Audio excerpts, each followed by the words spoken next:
Bonjour à toutes et à tous et bienvenue à cette nouvelle conférence en ligne organisée par VK en partenariat avec le CNAS, le Comité national d'action sociale, consacrée aujourd'hui au thème de l'impact des crises, après la crise sanitaire, l'inflation et son impact sur les collectivités locales et sur leurs agents.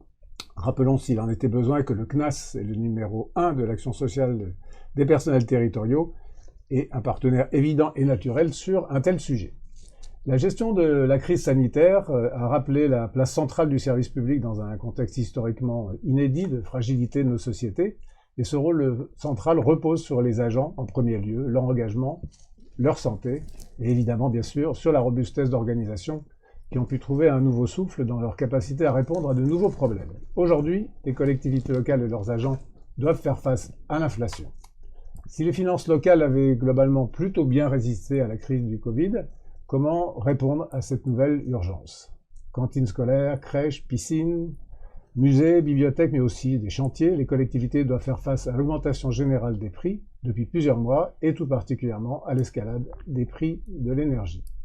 Tout cela s'ajoutant à la revalorisation du point d'indice des agents comme à la mise en place de la PSC. Alors, est-ce qu'il va falloir restreindre l'accès aux services publics ou faire des choix dans certaines politiques publiques?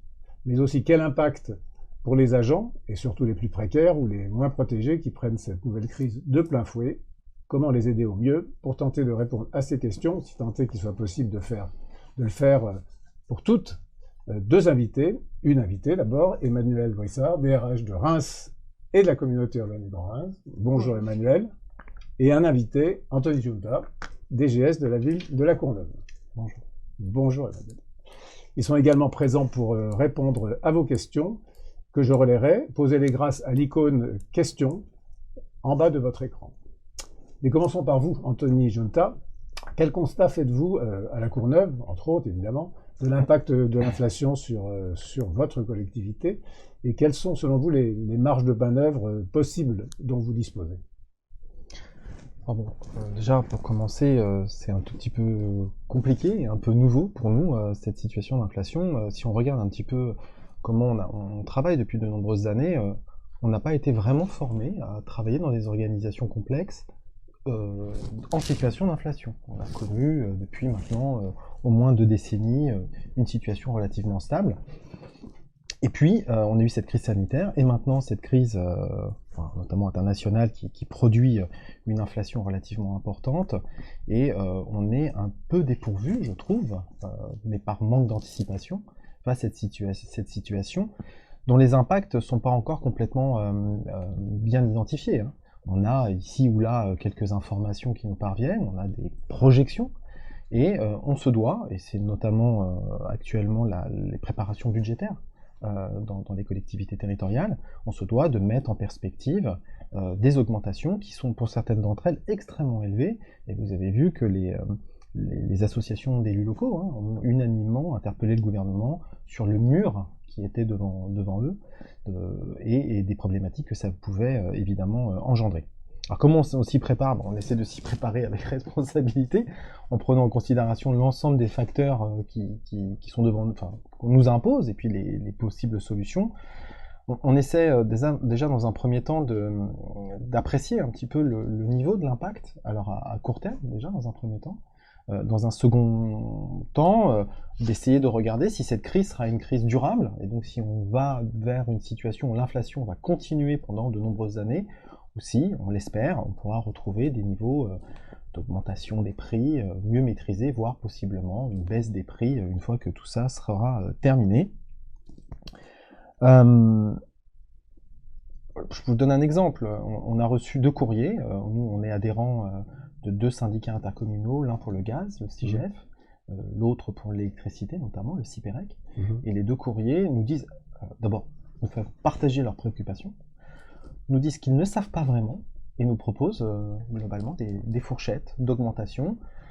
Si on rajoute à ça le point d'indice, on est possiblement face à des situations d'une augmentation de dépenses non soutenable pour les collectivités, y compris pour les collectivités qui ont encore un certain nombre de marges de manœuvre. Alors comment on fait? C'est la question.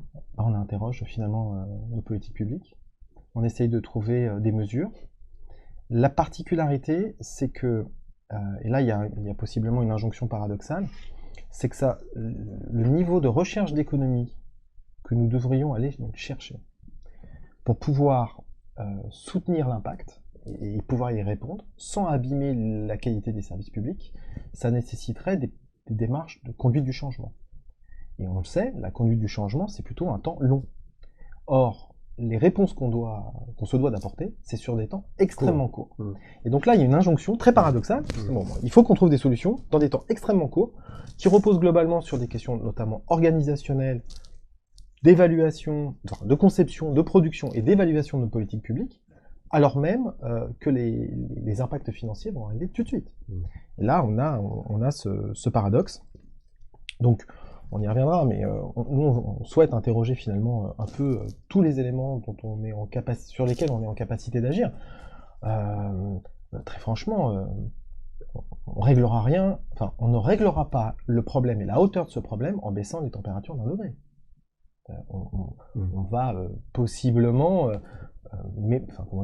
ça, c'est amoindrir. Des réponses de temps court. Voilà, et puis ça ne réglera pas le problème.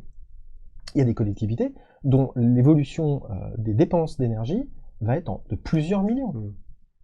De plusieurs millions. Et même si on fait baisser la facture de 7%, 1 degré égale 7%, c'est ce qu'on s'est dit, nous, on est sur des évaluations dont on n'est pas certain qu'elles soient justes, par ailleurs, ou pour le gaz, on pourrait aller jusqu'à 700% d'augmentation. C'est-à-dire 100 fois plus. Et voyez-vous, on ne va pas pouvoir faire baisser la température de 100 degrés, d'abord parce que physiquement, c'est pas possible, mais en plus, en gros, c'est pas ça.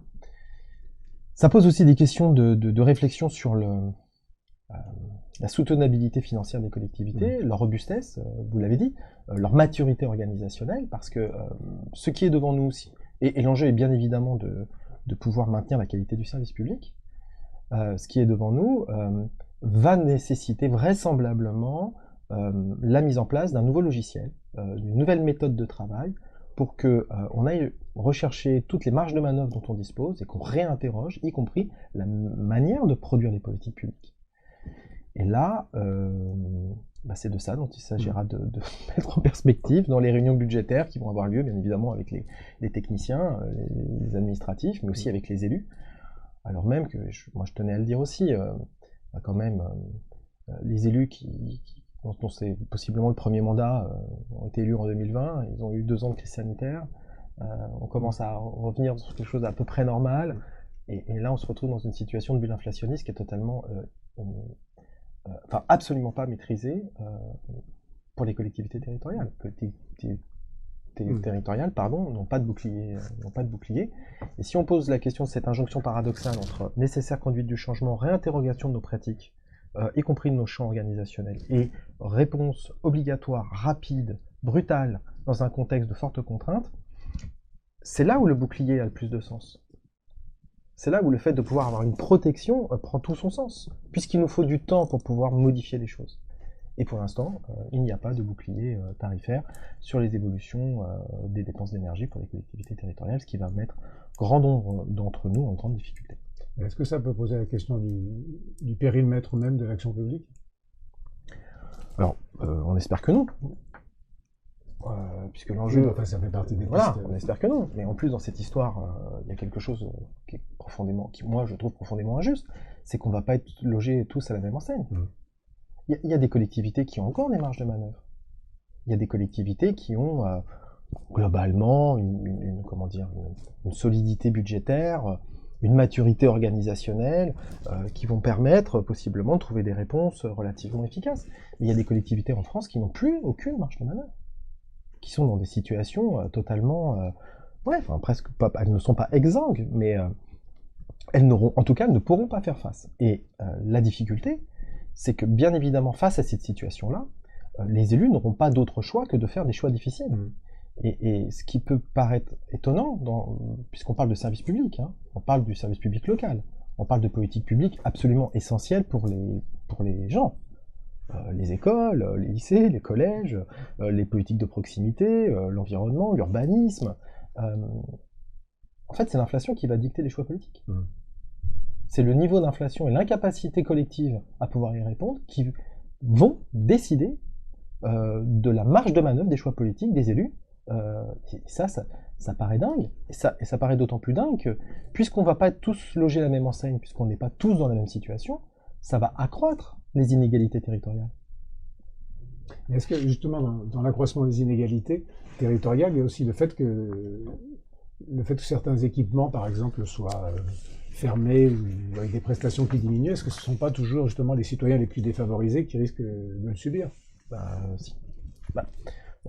Ou les plus éloignés.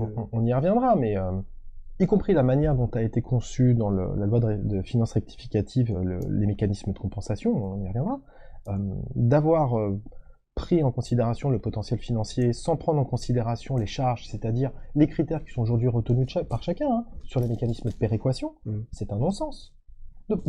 C'est pas une question de richesse, c'est aussi une question de charge. Et la question que vous posez, elle est pertinente au nom du fait que c'est possiblement dans les territoires les plus en difficulté, là où les populations sont les plus fragiles, que le maintien de capacité d'action pour mettre en œuvre des politiques publiques utiles aux gens risque d'être le plus en difficulté. Et c'est là où il va falloir qu'on ait un débat intelligent sur l'enjeu, c'est quoi? C'est de faire des économies ou c'est de maintenir ce qui fait socle commun? Le socle commun, c'est pas l'imposition d'une inflation que personne ne comprend d'ailleurs. Comment le prix du beurre augmente parce qu'il y a des tensions internationales aux portes de l'Europe. C'est un truc un peu bizarre. C'est comment on maintient la qualité du service public, alors même que dans la situation dans laquelle nous sommes, nous avons plus que besoin de services publics. Et moi, j'entends... La compensation du gouvernement, ce qui est proposé, c'est quelque chose qui vous semble inadéquat. Alors, je ne sais pas s'il faut que je le dise comme ça, mais... Voilà, j'utilisais un autre terme. Enfin, si on regarde le dispositif, avoir créé une usine à gaz pour répondre à l'augmentation du prix du gaz, c'est quand même un petit peu drôle. C'est-à-dire que personne ne va rien comprendre dans ce système. D'abord, les compensations, elles ne sont pas sur la totalité des dépenses. 70% sur la question des approvisionnements et de l'augmentation du point d'indice, des approvisionnements, 50% sur le point d'indice. Deuxième chose, c'est qu'il faut respecter 3 critères.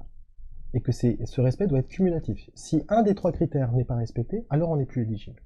Premier critère, être une ville pauvre. Mais du point de vue du potentiel financier, non pas du point de vue des charges. Donc les mécanismes de compensation par la péréquation n'est pas pris en compte. Deuxième chose, avoir une faible épargne brute, 22%, moins de 22%. Alors que les règles d'or, c'est d'essayer, autant bien mal, de tendre vers les 10-15%. Et enfin, une chute de plus de 25% entre l'épargne brute constatée au compte administratif 2021 et celle qu'on va constater au compte administratif 2022. Et que cette chute de 25% soit principalement due à l'augmentation des énergies et de l'augmentation du point d'indice. Ce qui veut dire que notre CA 2022, on va l'avoir en gros en juin 2023, que les villes qui sont riches, qui ont des marges de manœuvre, vont pouvoir absorber le choc, elles ne seront pas éligibles. Les villes qui ont très peu d'épargne brute, elles vont pas réussir à... De toute façon, quand on n'a rien, 25% de rien, ça fait pas grand-chose, voyez-vous. Donc on est dans un dispositif qui est quand même assez compliqué, qui pour moi est inadapté à la situation. Et puis, un autre problème, ce dispositif serait maintenu dans le cadre de la loi de finances 2023. Quel intérêt de maintenir un dispositif dont personne ne comprend ce qu'il faut faire? D'ailleurs, on ne comprend tellement pas ce qu'il faut faire que la loi de finances rectificative a été votée, il n'y a toujours pas le décret d'application. On ne sait toujours pas comment on applique la loi. Et en 2023, ça serait reconduit au même moment où la loi de programmation finances publiques 2023-2027 va vraisemblablement contraindre les collectivités à limiter leur niveau d'évolution de dépenses avec 0,5 points en deçà de l'inflation. Avec y compris des estimations sur l'inflation qui sont sous-évaluées. La première estimation qui a été donnée pour 2023 est à 4,3%. Mais 4,3%, si on prend les 6% qui sont identifiés aujourd'hui pour la population, c'est pas 6% pour les collectivités territoriales, pour une raison toute simple, c'est qu'elles n'ont pas de bouclier tarifaire. Donc nous, notre niveau d'inflation sur laquelle on doit bâtir nos perspectives financières, c'est largement au-dessus de 6%. Et donc on est dans quelque chose qui me semble compliqué à comprendre pour le commun des mortels, compliqué à expliquer en matière de démocratie locale. Parce que après, c'est aussi des enjeux de démocratie, de partage avec les citoyens, et possiblement avec les contribuables. Et puis, vraisemblablement inefficace au regard de la réponse qui devrait être faite, compte tenu des difficultés auxquelles seront confrontées les collectivités locales maintenant et certainement dans les prochaines semaines et les prochains mois. Quand vous parlez de collectivités locales, on a l'impression que vous parlez beaucoup des communes. D'autres types de collectivités sont pas touchées véritablement de la même manière. Alors, bon, ça reste à démontrer. L'intercommunalité va être touchée, très fortement touchée. Moi très franchement, notre intercommunalité gère, par exemple, l'éclairage public. Bon, ok, très bien. L'impact, il va se faire comment? Bon, le système de financement des établissements publics territoriaux dans la métropole du Grand Paris, c'est un système de versement dans le cadre d'un fonds de compensation des charges transférées. Mais si les intercommunalités ne sont pas en capacité de pouvoir assumer leurs compétences, le seul moyen de pouvoir maintenir les équilibres, c'est une augmentation du FCCT. Et donc voilà, les départements, il y en a beaucoup déjà qui vont avoir du mal à supporter leurs charges sociales. Une des recettes les plus importantes des départements, c'est les DMTO. Les DMTO étaient extrêmement dynamiques ces dernières années, mais là, avec les problématiques d'augmentation des taux, et notamment du taux d'usure sur les crédits, on risque d'avoir des DMTO qui diminuent fortement. Et la rigidité budgétaire des départements et des régions, qui n'ont quasiment plus aucun levier de fiscalité, avec la réforme de la fiscalité, et notamment pour les départements qui n'ont plus le foncier bâti, risque de mettre rapidement, finalement, tout ce beau monde face à la même situation, ce mur, dont on ne sait pas finalement comment le gravir, comment le contourner, et avec des mécanismes de compensation et de prise de considération de la difficulté, absolument à la hauteur des besoins, non pas des collectivités locales. La question n'est pas de satisfaire les collectivités locales. La question est de maintenir la qualité du service public et un service public utile aux gens. C'est pas une question que d'argent, c'est une question de concept. Est-ce qu'on a besoin, dans cette république décentralisée, d'un service public qui soit en capacité d'amortir le choc, comme nous en avons fait nous-mêmes la démonstration au moment de la crise sanitaire? Il y a une première question parmi celles que nous envoient les internautes, peut-être un peu technique, pouvez-vous me préciser si pour bénéficier de ce filet de sécurité pour faire face aux augmentations d'énergie, les critères sont uniquement sur le budget principal ou est-ce qu'il faut cumuler avec les budgets annexes, comme je l'ai entendu hier? Je ne sais pas où il a entendu. Je ne suis pas un technicien absolu de la fongibilité du budget principal et du budget annexe dans le cadre de ce schéma de compensation. Bon, déjà, on n'a pas le décret. Donc, tant qu'on n'a pas de décret d'application, à moins qu'il soit sorti il y a 1 heure, ce qui est possible, mais je n'ai pas vérifié, on ne sait pas comment il s'applique. Moi, pour l'instant, on a vérifié, évidemment, j'imagine que toutes les collectivités vérifient de leur côté, je serai éligible à 2 critères. Donc pas 3. Le 3e critère, je vais avoir une baisse d'épargne brute, estimée, puisque, encore une fois, c'est le CA 2022. On est en octobre, il me reste encore 3 mois. Bon, de 18%. Donc, je vais avoir une perte d'épargne brute de 18%. Pas de bol, c'est 25, je suis plus éligible. Et donc, il n'y a pas de filet. Il y a un petit côté bizarre, quand même, cette histoire, parce que allez dire aux collectivités, à la loi de finances rectificative, qu'il faudrait faire baisser l'épargne brute de 25% entre le CA 2021 et le CA 2022. C'est inviter, finalement, de manière un peu perverse, les collectivités à faire beaucoup de dépenses en 2022. Oui. Rendons-nous compte un petit peu de la situation dans laquelle nous sommes. Question. Voilà. Je suis pas sûr d'avoir bien répondu à le filet. Et, en tout cas, si le filet existe, pour l'instant, il est improbable et potentiellement un peu percé. Voilà. Qu'est-ce qui vous semblerait plus pertinent? Je sais pas. Moi, je suis pas certain d'avoir tous les éléments du problème. Non, mais c'est la vie. C'est la vie d'Anthony Junta. Moi, je pense qu'il y a des critères aujourd'hui de compensation qui sont identifiés, qui fonctionnent. Globalement, ils fonctionnent. On pourrait imaginer qu'ils pourraient fonctionner bien mieux. Mais la péréquation aujourd'hui, les villes éligibles à la DSU, à la DSR, elles devraient être compensées. Enfin, je veux dire, il peut pas y avoir de débat là-dessus. Si les villes touchent la dotation de solidarité urbaine et la dotation de solidarité rurale, c'est bien qu'à un moment donné, le législateur a considéré que ces villes avaient besoin d'une aide particulière.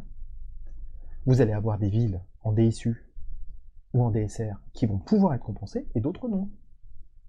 Parce que l'épargne brute a pas baissé de 25%, de 18, de 22. Ben, ça n'a aucun sens. Et puis, moi je suis plutôt, universaliste dans ma réflexion. C'est une question qui doit normalement concerner tout le monde. Ben, on ne va pas opposer la ville de La Courneuve, ville symbolique des quartiers populaires de Seine-Saint-Denis, à la ville de Reims. Et on va pas dire qu'il faut plus La Courneuve que Reims. Il faut autant à La Courneuve qu'à Reims. Face à une situation qui est quand même qui est nationale.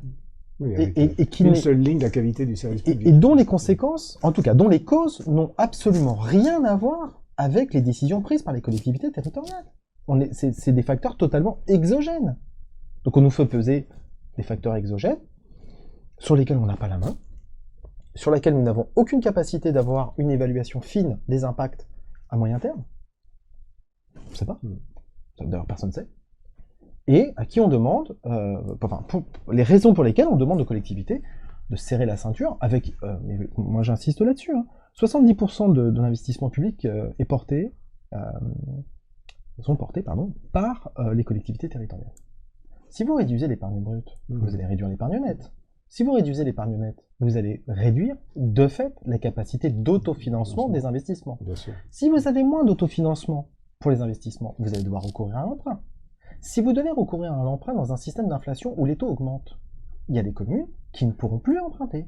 Ce qui veut dire quoi? Ça veut dire quoi en fait? Ça veut dire qu'on va moins investir. On va moins investir. Mais si c'est 70% de l'emploi public, ça va être une catastrophe. Ça va être une catastrophe pour l'économie nationale. Une autre proportion, bien sûr. Et on va rajouter une autre crise à la crise. Ça, avant de vous poser encore une ou deux questions, parce que le temps passe très très vite, je vous voyais prendre quelques notes sur les propos de... Mais vous voulez réagir? En dehors de ce que nous avions prévu. Mais dans le sens où finalement, je me notais justement qu'on a du mal à faire une évaluation fine des impacts. Mais de la même manière, pour les agents, on a aussi, et du coup là c'est mon point de vue de ressources humaines qui s'exprime, on a encore aussi du mal à mesurer les impacts de cette crise sur les agents, donc de cette crise liée à l'augmentation des coûts de l'énergie.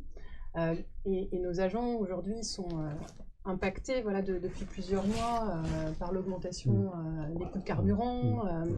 Alors évidemment ça touche les agents les plus précaires, mais pas seulement. Et je me faisais la réflexion sur un territoire comme le nôtre à Reims, on a des agents aussi qui ont pu faire le choix de s'installer un petit peu plus loin pour avoir plus d'espace à coût moindre. Et ces choix aujourd'hui, ils pèsent complètement pour leur transport. Et même, on n'est pas encore dans un phénomène de masse, je dirais, avec la grande démission, mais on a des agents qui s'interrogent sur l'intérêt finalement de continuer à aller travailler. Et donc là, effectivement, ça se rajoute. Et on voit qu'il y a une vraie anxiété. On l'a par rapport à nos usagers, et on l'a, je crois, aussi de la même manière, avec cette symétrie des attentions aussi, en direction de nos agents. Je crois qu'à la DRH, vous avez une DRH mutualisée, avec un service d'action sociale à l'intérieur de la DRH. Les sollicitations que vous pouvez avoir des agents, ce sont de quel ordre en ce moment? Alors, depuis l'inflation. C'est là où effectivement on n'a pas forcément d'indicateurs très précis par rapport aux sollicitations de nos agents, mais clairement oui, la question du coût du carburant au quotidien, le contexte actuel ajoute aussi à l'anxiété des uns et des autres, et puis touche véritablement leur capacité en fait à pouvoir se rendre au travail. Mais on a aussi de plus en plus d'agents qui se tournent vers nous parce que, au-delà du fait d'arriver à boucler les fins de mois, finalement, c'est des vraies questions de pouvoir s'alimenter et d'alimenter sa famille. On l'a vu, par exemple, la rentrée scolaire, elle a conduit à une augmentation peut-être du panier moyen de 20 à 30 euros. C'est énorme pour les familles les plus précaires. Et là aujourd'hui, et on n'en mesure pas encore totalement l'impact, mais ça viendra certainement aussi en début d'année prochaine. Mais voilà, ce coût de l'énergie qui pèse de plus en plus lourd. Et donc le rôle évidemment des travailleurs sociaux, et c'est vrai que c'est, je trouve, une chance de pouvoir bénéficier d'un service social au cœur de la direction des ressources humaines, c'est de pouvoir travailler au quotidien avec les agents dans une logique d'accompagnement, de conseil aussi budgétaire. Voilà. Mais en tout cas, ce qui me disait voilà, la chef de service social et action sociale, c'est qu'il y a vraiment cette anxiété de la part des agents, avec vraiment elle me parlait d'une charge émotionnelle très très forte qui était exprimée par rapport à ça. On l'a dit tout à l'heure, hein, déjà 2 ans de crise sanitaire, ce contexte international, la guerre, enfin voilà, c'est quand même pas neutre. Et puis là aujourd'hui, voilà, l'inflation de l'énergie, on n'est pas sûr de pouvoir véritablement bien se chauffer cet hiver. Est-ce qu'on n'a pas, en vous écoutant tous les deux, dans les mesures qui sont préconisées par les élus, hein, est-ce qu'on va pas d'abord plus naturellement, puisque on est là pour rendre un service public, plus naturellement vers les citoyens que vers les agents? Est-ce qu'il n'y a pas je sais que c'est une question complexe, mais là je parle de naturel, si je puis dire. Bon, je vais rester avec ma question. Juste peut-être pour prendre un exemple, parce que voilà, les plans de sobriété se succèdent actuellement les uns et aux autres, et on voit qu'effectivement il y a des mesures qui sont prises entre guillemets en direction des citoyens, alors pas en leur faveur forcément, mais également auprès des agents. On évoquait cette symétrie des attentions, je pense qu'elle est importante aussi, parce qu'au-delà des mesures de court terme à prendre pour cet hiver, les fameux 10% d'économies à réaliser globalement, c'est un petit peu l'idée qu'à la fois les citoyens portent cet effort collectif, mais également les agents.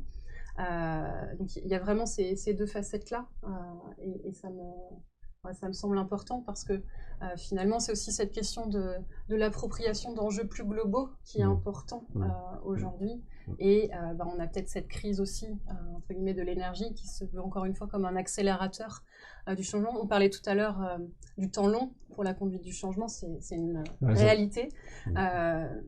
Mais voilà, peut-être que aussi on va avoir cette chance d'amener plus de créativité. Ça fait partie des questions qui nous sont posées. Est-ce qu'on ne doit pas repenser notre façon d'investir et prendre en compte de plus en plus une crise énergétique, mais aussi le réchauffement climatique, c'est-à-dire...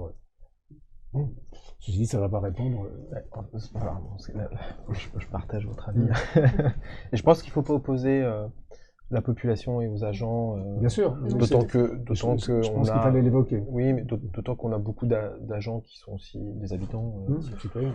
Et c'est particulièrement le cas pour les collectivités territoriales et notamment l'échelon communal. Donc,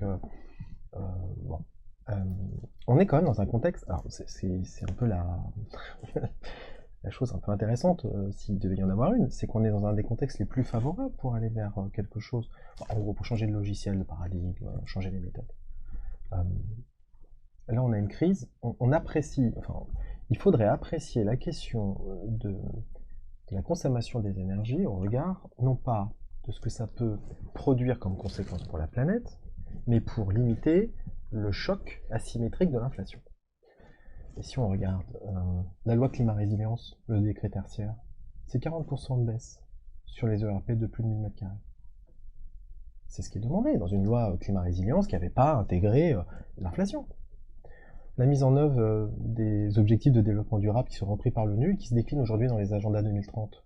C'est une série de mesures, à la fois pour répondre à une première crise qui est celle de la transition climatique, et qui de fait pose la question de la nécessaire gestion des transitions liées aux inflations ou aux crises dites économiques.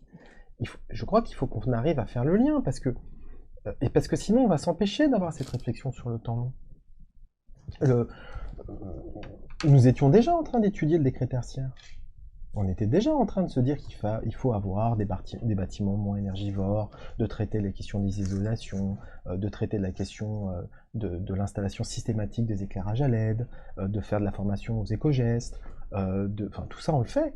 On le fait, de mettre des plans de déplacement des agents pour poser ces questions, y compris de l'étalement urbain. On va y revenir, est-ce que vous avez mis en place Et donc je veux dire, les collectivités locales, dans leur très grande majorité, n'ont pas attendu l'inflation pour s'engager massivement, pour être des acteurs de la transition climatique et écologique.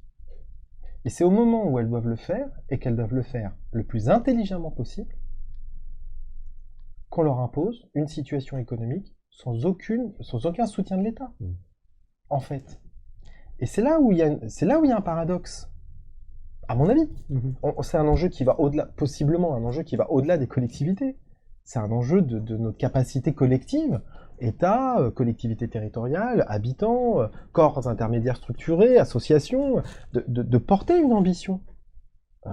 Parce que ça veut dire quoi? Ça veut dire que demain on est en déflation et on a moins 3% de déflation, on arrête tout. Et on remet le chauffage à 25 degrés. C'est ça le concept? Bah, si c'est ça, on se plante. Hein. Alors je vais être obligé, même si je pense qu'on a tous entendu ce que vous nous dites, Anthony, de revenir à des questions un petit peu plus, qui d'abord sont celles de nos internautes.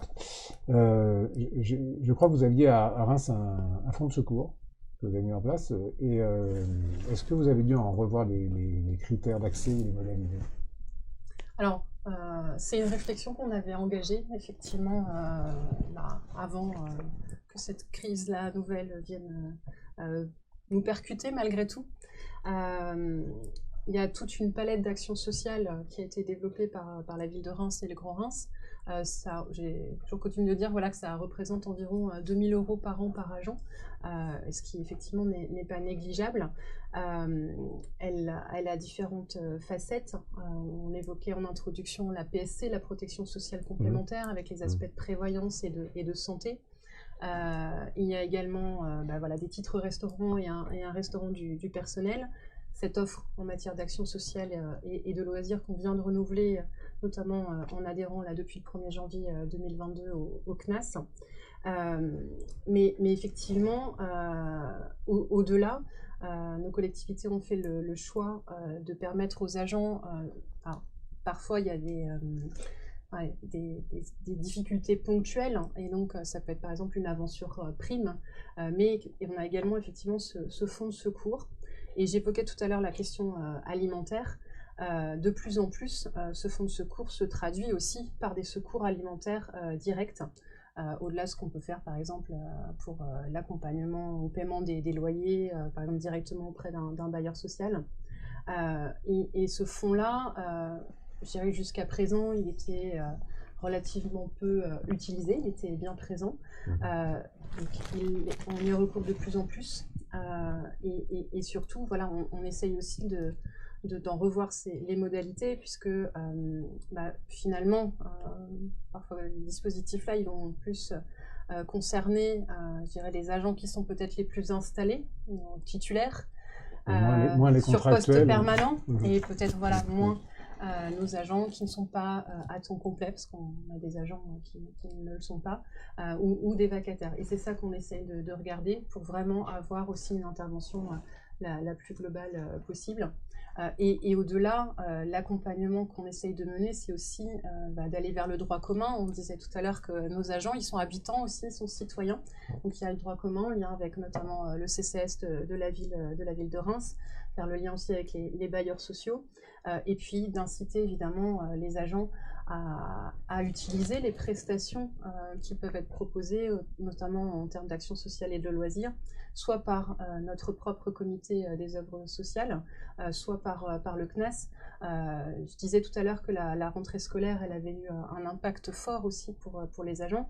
Voilà, il y a une prestation rentrée scolaire qui est proposée par le CNAS et qui est même abondée en ce moment d'ailleurs à la suite de la crise sanitaire. Il y a aussi une aide pour la précarité énergétique, mais c'est vrai qu'elle est là aussi pour les plus en difficulté, et c'est aussi ça nos échanges avec le CNAS par exemple, qui est notre partenaire, pour voilà, faire remonter du terrain, et c'est ça, pour revenir à cette question-là, la richesse d'avoir des travailleurs sociaux qui sont auprès des agents, c'est de pouvoir faire aussi remonter sur les choses qui nous viennent des agents et adapter en continu nos dispositifs. Alors, deux questions. Une qui vous est directement posée. Que vous pourriez nous indiquer les fondements juridiques qui vous permettent de créer un fonds de secours aux agents, étant donné qu'ils ne sont pas forcément habitants de la collectivité? Est-ce qu'il y a un rapport avec le fait Alors là, c'est une colle. Bon. C'est une réponse. Mais c'est une réponse. effectivement, en tout cas, le fonds de secours s'adresse aux agents, et ne prend pas en compte le fait qu'ils habitent Reims ou le Grand Reims, qu'on a d'ailleurs des agents qui habitent bien au-delà, dans l'Aisne, dans les Ardennes. Voilà. Donc, Je ne crois pas qu'il y ait de problématique Non. juridique, puisque là on est dans le cadre de la décision d'un employeur vis-à-vis de ses agents. Et il faut une délibération, j'imagine qu'il faut Oui. une délibération Un règlement. voilà, un règlement, ça devrait pouvoir bien se passer comme ça, je pense. Hein. Alors je sais que c'est pas en baissant d'un degré les piscines qu'on va régler le problème, mais il y a quand même énormément de questions sur toutes les suggestions d'économie à court terme qui pénalisent au moins le service rendu aux usagers, en dehors du plan de sobriété. Est-ce que à la Courneuve ou à Reims, il y a des choses particulières que vous avez mis en place, peut-être dans des cantines ou dans des bâtiments publics, qui puissent inspirer au moins le temps court? Sans vouloir faire feu de tout bois, on regarde partout en fait. Nous, de mon point de vue, je pense qu'on a plus intérêt d'avoir une multitude de petites mesures qui, cumulées les unes aux autres, viennent générer des réponses, qu'elles relèvent des enjeux de la sobriété ou qu'elles relèvent de l'exemplarité que doit avoir une collectivité territoriale dans la situation du moment, que ce soit sur la crise économique, inflationniste ou la crise climatique. Si on prend la question de la restauration, il ne s'agit pas, à mon sens, hein, en tout cas nous, on n'a pas décidé de se dire on va faire en sorte qu'ils mangent moins. On est plutôt dans une démarche, on va plutôt essayer d'aller vers... L'important, c'est qu'ils mangent mieux. Donc on a étudié tout ce qui était de notre ressort, hein, en lien avec un syndicat intercommunal de restauration publique qui s'appelle le CIRESCO. D'abord, il y a la question d'éducation au goût. Toutes les denrées alimentaires ne sont pas consommées pour des problématiques d'éducation au goût. Voilà. On a des lois qui sont assez aujourd'hui importantes et un peu coercitives sur les questions du gaspillage. Je pense qu'il y a beaucoup de gaspillage, malgré tout, dans la restauration en général. Et pourquoi il n'y en aurait-il pas dans la restauration scolaire? La question des grammages, sachant que, comme c'est une restauration collective, donc en gros de masse, les enfants de petite section de maternelle ne mangent pas évidemment de la même manière qu'un enfant de CM2 qui a 10-11 ans et qui est en pleine croissance. Mais à l'intérieur même des enfants de petite section de maternelle, il y en a qui ont peut-être un appétit un peu plus vorace que d'autres. Et donc nous, on est dans un système tout à fait égalitaire où la portion est à peu près la même, interdisant à ceux qui auraient plus faim de manger davantage et ne permettant pas à ceux qui ont moins faim d'avoir des portions un peu plus réduites. Donc la question des grammages versus âge versus situation un peu individuelle est évidemment une question qui doit être posée. On travaille aussi sur, par exemple, mais encore une fois, c'est pas qu'une question d'économie, c'est aussi une question de conception de la restauration d'une part et de sobriété environnementale. Est-ce qu'on peut se dire qu'on a un menu par semaine, 2 menus non carnés? Et on voit l'impact de l'inflation sur les prix, notamment de la viande et des volailles. Hein. Et donc, on peut aussi se dire qu'on peut supprimer une composante du menu. Un des 5 éléments. Un des 5 éléments. Alors, pas forcément tous les jours, pas de la même manière. L'enjeu n'est pas tant, globalement, si c'est moins ou plus, c'est est-ce que c'est bon, déjà, autant que faire se peut, faisons en sorte que ça soit bon. Est-ce que c'est équilibré? Est-ce qu'il y a des vrais enjeux d'équilibre? Et est-ce que ça permet de répondre globalement à un besoin alimentaire qui est très différent au regard des âges que nous avons, nous, à accompagner entre la toute petite section, il y a des 2 ans, les crèches, j'en parle même pas, mais c'est encore une restauration différente, jusqu'au CM2. Et pour nous, à la Courneuve, l'enjeu, c'est d'être performant sur toutes ces questions-là. Mais en même moment, on ne peut pas se dire que les mêmes lois nous imposent, par exemple, l'interdiction du plastique dans la restauration scolaire, et notamment dans les barquettes qui sont ensuite réchauffées parce que, et ça a été une bonne... c'est bien qu'il l'ait fait, il y a des risques de perturbation, de perturbateurs endocriniens, sauf que changer toute une ligne de production et de réchauffage de restauration scolaire et de passer à du réemployable, ça coûte aussi très très cher et possiblement ça coûte beaucoup plus cher que l'inflation qu'on est en train de subir aujourd'hui. Donc, ce qui est terrible dans cette histoire, c'est que tous ces enjeux-là, on risque de les écraser complètement par la question de l'inflation. Et moi, je crains qu'une fois que l'inflation sera réglée, si tant est qu'elle le soit, on se dise, bon, bah, ça y est, on n'a plus aucun problème. Non, on est dans un schéma. En fait, en gros, les collectivités territoriales, malheureusement, elles ont l'habitude de faire face à ces chocs multiples, continus, de ce qu'on nous impose, soit par les normes, soit par le contexte national, voire international. Voilà. Alors les bâtiments, c'est pareil, je vous en ai dit très vite tout à l'heure, mais évidemment des baisses de température, mais des baisses de température ciblées, encore une fois. 1 degré, ça ne veut rien dire. Les écoles, on fait quoi? Les dortoirs de maternelle, on fait quoi? Les foyers seniors, on fait quoi? On va pas... non. Il y a la question des gymnases, il y a la question de la... Je pense que c'est pour ça que le temps long est quand même un temps important. Si on veut être performant, il faut faire une vraie gestion technique des bâtiments. Et avoir des bâtiments qui soient intelligents. On n'est pas tous au même niveau. On a des collectivités donc qui ont les moyens de le faire déjà, qui ont anticipé la question, et qui sont aujourd'hui en capacité d'appuyer sur les bons boutons en disant on régule, c'est tant de degrés à telle heure, ça baisse, etc. Et puis il y a du patrimoine territorial, et notamment de collectivités, de communes. Aujourd'hui, la situation est compliquée. On a parlé de collectivités dont le patrimoine scolaire était en grande difficulté. Il y a eu un plan d'État dans une grande ville, dans une grande ville, qui a pris à la hauteur la question. Mais évidemment, la problématique du coût de l'énergie à Marseille, même si le climat est quand même plus favorable qu'à Reims, possiblement, peut-être que les airs sont un tout petit peu plus rigoureux à Reims, malgré tout, s'il s'agit de chauffer des passoires énergétiques, c'est plus compliqué que quand on a un patrimoine scolaire de très grande qualité, avec une gestion technique des bâtiments optimale. Et en fait, ça va être ça l'enjeu. Ça va être ça l'enjeu maintenant, mais ça va être ça l'enjeu demain, pour d'autres raisons que celle de l'inflation. Et allons collectivement vers quelque chose d'un peu ambitieux, non? Bien sûr. Est-ce qu'on peut aussi, Emmanuel, il y a toute la question de l'adaptation aussi de l'organisation du travail, si je puis dire. À la fois l'organisation du travail, puis peut-être même la formation des agents. Je ne sais pas si vous avez pu mettre en place à Reims et à l'Interco. Alors effectivement, et on va le retrouver au travers de ce volet, entre guillemets, agent des plans de sobriété aujourd'hui. Mais ce qui est important, c'est de se redire aussi que c'est des réflexions qui ont été engagées avant et qui, évidemment, vont devoir se poursuivre par la suite. Donc oui, on l'a dit, hein, pour les bâtiments publics et donc les bâtiments administratifs et techniques, il y a une question sur l'abaissement. Alors 1 degré, pas 1 degré, effectivement, il faut faire preuve aussi de discernement parce que, par exemple, pour une collectivité comme les nôtres, en fait, il y a énormément de sites.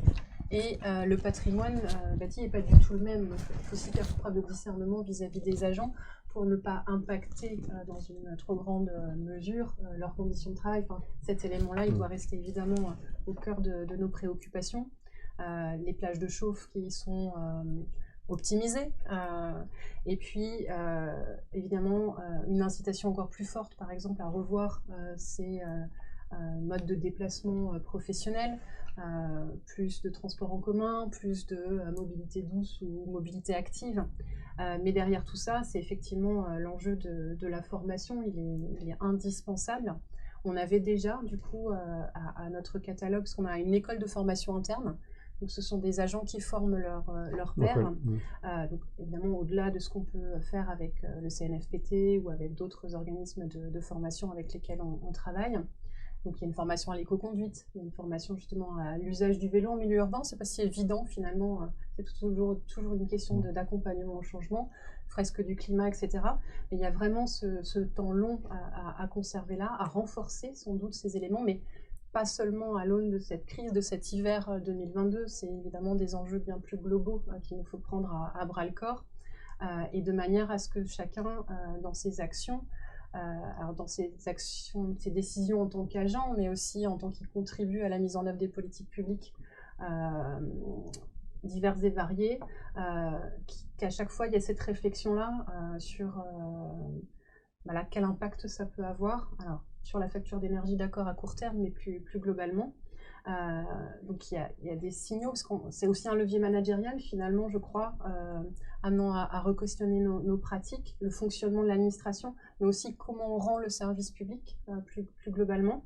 Et peut-être que voilà, la prise en compte globalement de ces enjeux-là sera un levier aussi en termes de créativité, de réinvention de nos modes de faire, peut-être plus important que la seule contrainte budgétaire. Donc on voit qu'il y a des prises de conscience. L'État, le gouvernement a annoncé des plans de formation pour les agents publics. Il y a aussi des collectifs d'agents publics qui agissent, qui se mobilisent. J'en cite quelques-uns, le sens du service public, Shift, le Lierre. Et donc il y a beaucoup d'échanges. Je crois qu'il y a une vraie prise de conscience de la part de nos agents qu'il nous faut accompagner en tant qu'employeurs, parce que c'est indispensable. Et voilà, sensibiliser, continuer à sensibiliser à court terme en vue de cette appropriation-là. Je rajoute à votre liste le cercle des acteurs territoriaux. Bien sûr.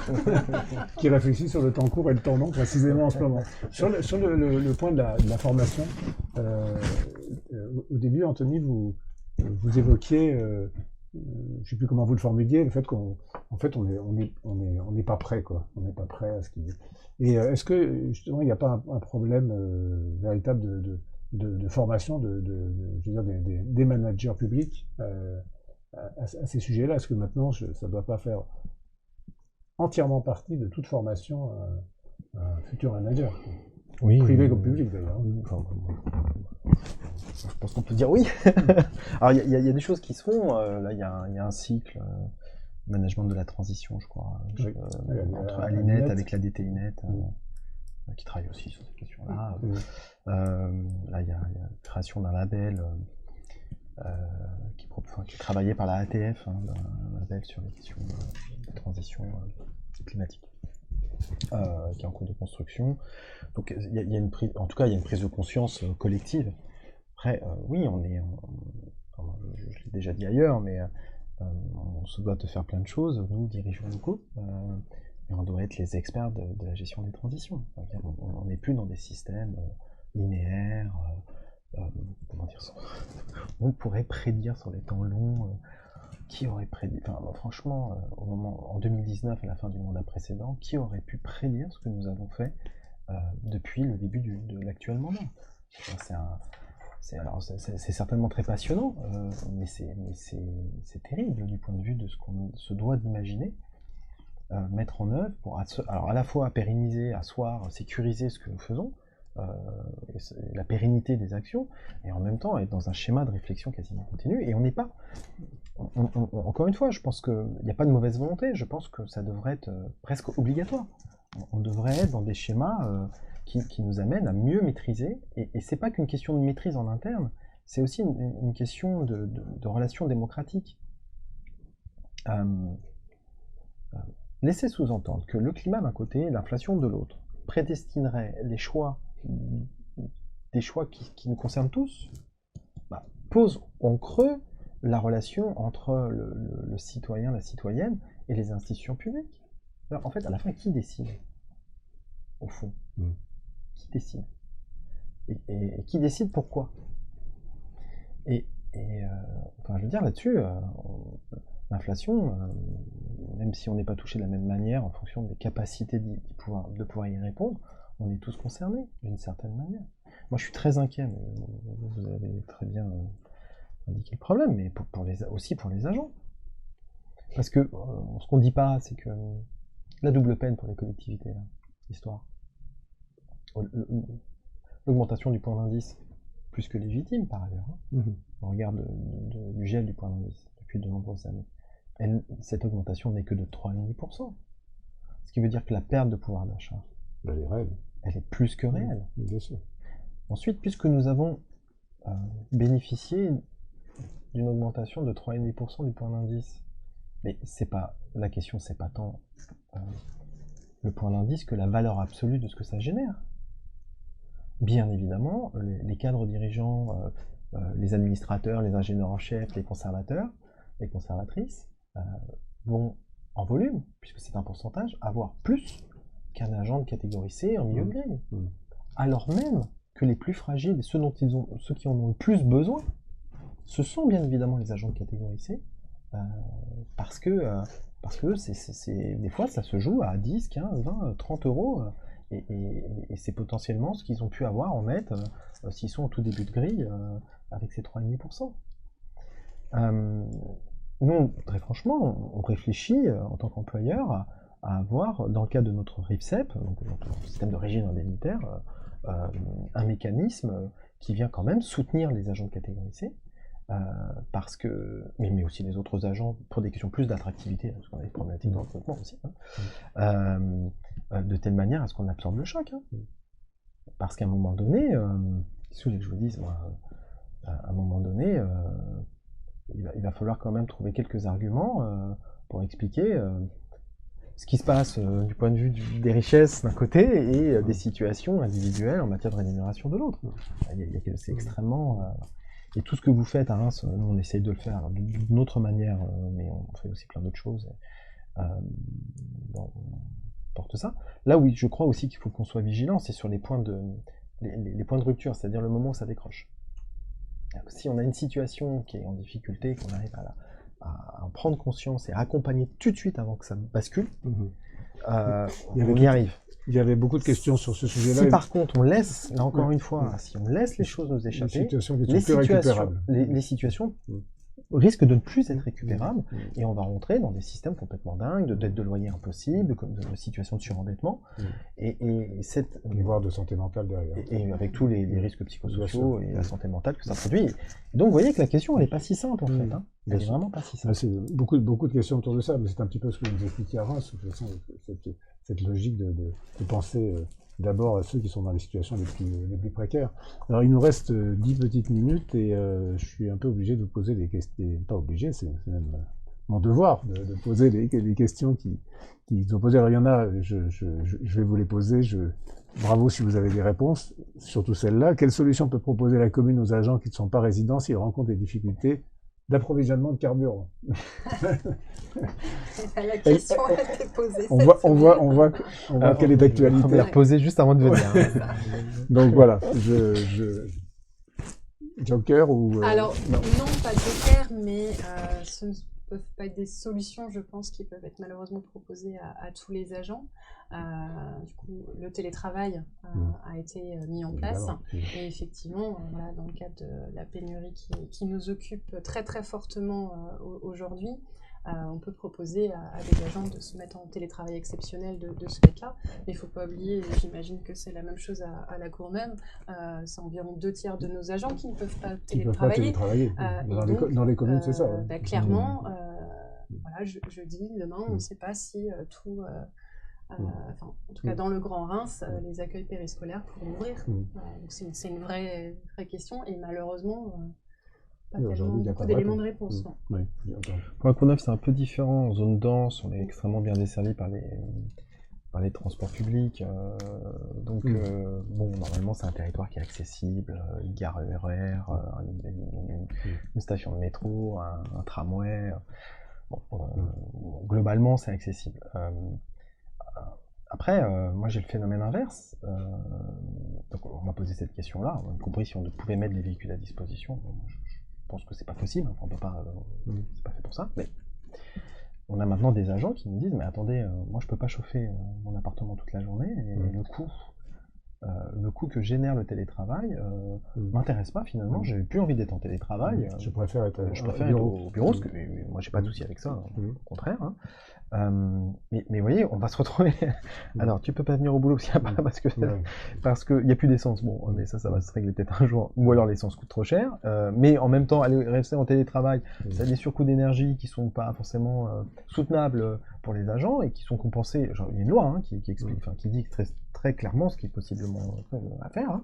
Dans une loi qui n'a pas été conçue en situation d'inflation des coûts de l'énergie, d'ailleurs. Et donc on va avoir des débats mais improbables. Alors bon, c'est peut-être la magie la magie de la situation. Mais non, pas simple.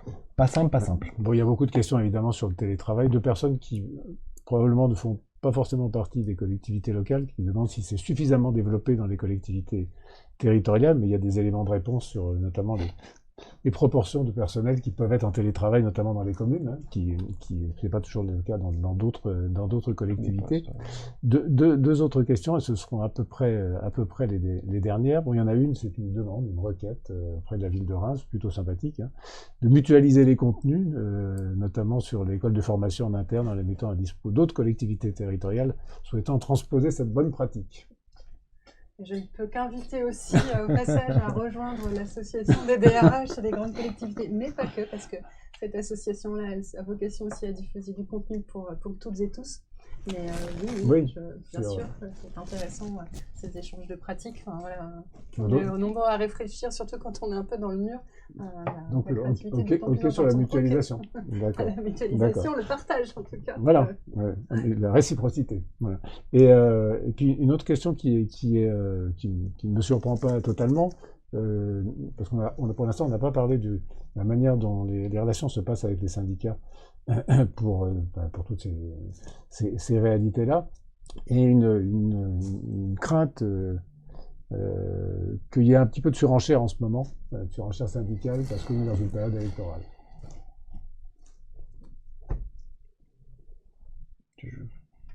Je ne sais pas. Vous parliez de Marseille tout à l'heure, c'est un gros débat actuellement. Oui, mais je pense que le dialogue social n'est pas transposable d'une collectivité à l'autre en fonction des situations, en fonction des décisions, de la maturité, y compris de cette relation de dialogue social. Et puis, au-delà de ça, est-ce que c'est pas une occasion de re-questionner précisément le dialogue social? Si, mais de toute façon, je pense qu'il faut le questionner en permanence. Mais il y a des manifestations, il y a un certain nombre de choses de manière nationale qui traitent la question en gros, du pouvoir d'achat.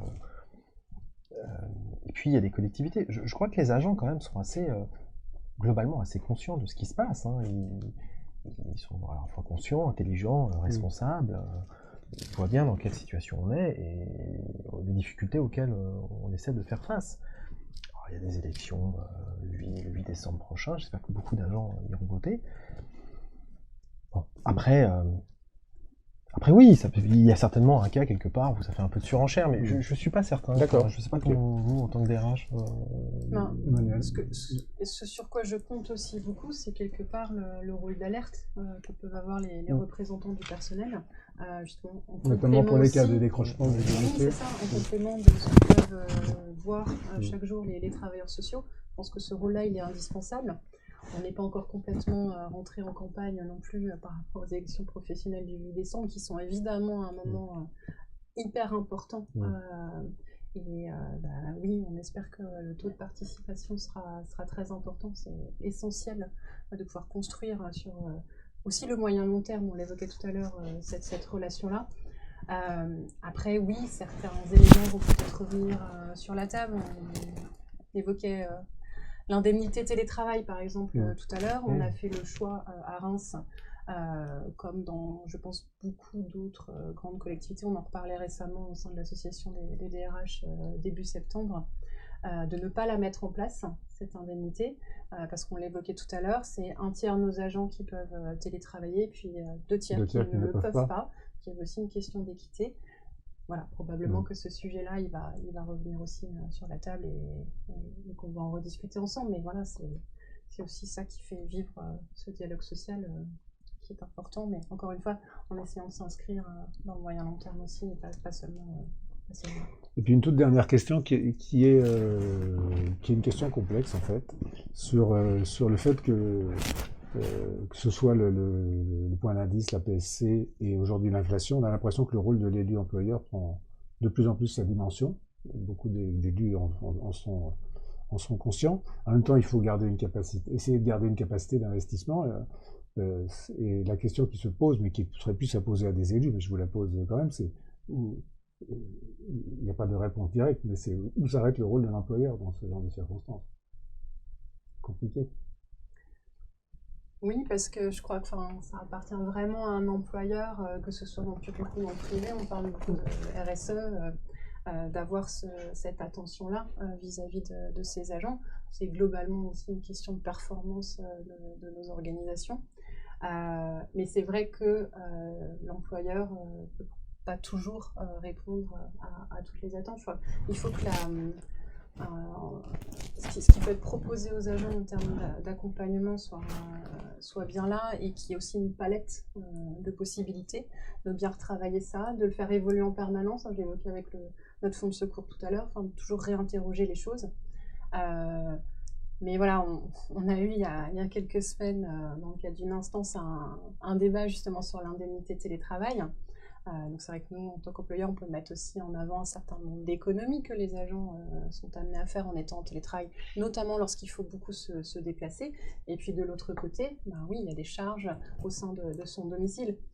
Après, est-ce qu'il faut aller jusqu'à, je souris parce que voilà, on a eu ce débat-là, prendre en compte des frais de nettoyage de l'équivalent de 12 mètres carrés du logement par rapport au fait... On parlait d'usine à gaz tout à l'heure. Voilà, ça devient un peu compliqué.